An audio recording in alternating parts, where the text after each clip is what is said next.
Imagine you're building a machine learning model. You've got income measured in tens of thousands, but age is measured in single decades. If you're using a distance-based model, income is going to completely dominate your results. Not because income is actually more important, but literally just because of its units. Well, in this explainer, we're going to solve that exact problem by figuring out how to adjust those numeric features so they play fairly together. This explainer is all about building a really solid, practical mental model for data normalization and standardization. By the end of our time together, you'll be able to clearly explain the core ideas behind these transformations, walk through the main process step by step, and, just as importantly, know exactly where you need to be cautious with your final results. Let's jump right into Section 1, the feature scale problem. So here is the essential question driving everything we're about to cover. How exactly do normalization and standardization change our numeric features? You see, it's not just about memorizing labels. We really want to understand what information enters the process, what mathematical operations are happening, and what kind of output we actually get out of it. Moving right along to Section 2, defining the two methods. At a really high level, scaling changes numerical coordinates while keeping the original ordering of the data completely intact under common linear transforms. Let's compare the two big hitters side by side. Normalization commonly rescales your values to a fixed range. Think of mapping everything strictly between 0 and 1. Standardization, on the other hand, centers your values and scales them by a measure of spread, typically standard deviation. Now, both of these methods make your feature scales way more comparable, but they don't magically make the underlying distributions identical.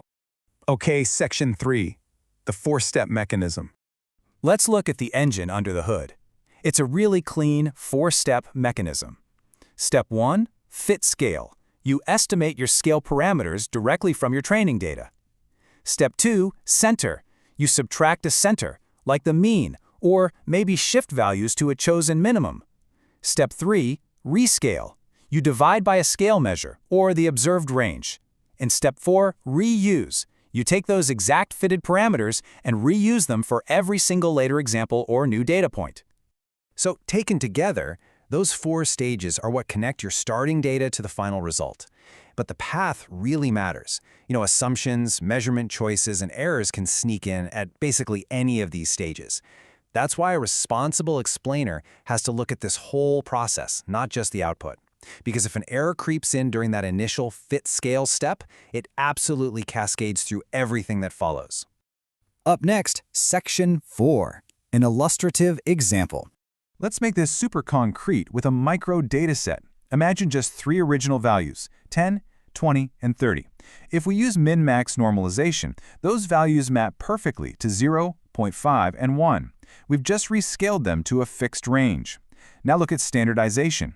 The mean of those 3 numbers is 20, so the original values are expressed as negative, 0, and positive standardized distances from that mean.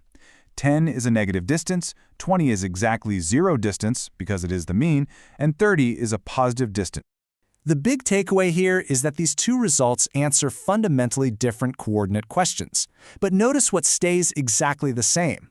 Neither method changes which original value was the largest. 30 is still the top value in both transformations. Out in the real world, you might be dealing with millions of records, but the conceptual path is exactly the same as this simple example. Section 5, Misconceptions and Limitations. We need to clear up a dangerously common misconception.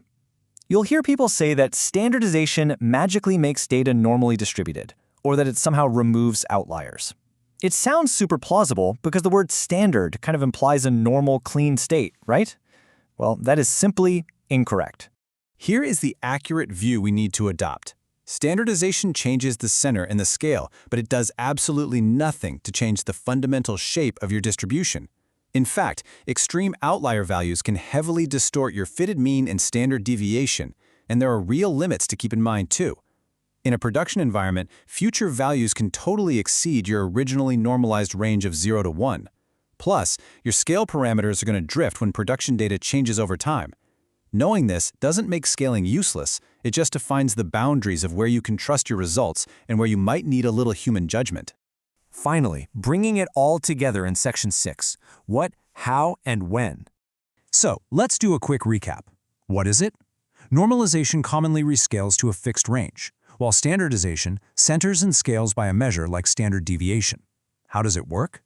Remember those 4 key steps: fit, scale, center, rescale, and reuse. When does it matter?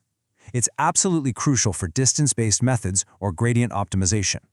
Just remember to watch out for those boundaries, especially parameter drift, when your real-world data starts shifting.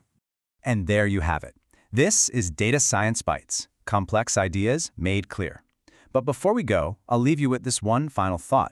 The next time you're about to trust the outputs of a massive model, take a step back and ask yourself, are your numeric features actually telling the true story of your data, or are they just shouting the loudest because of their scale?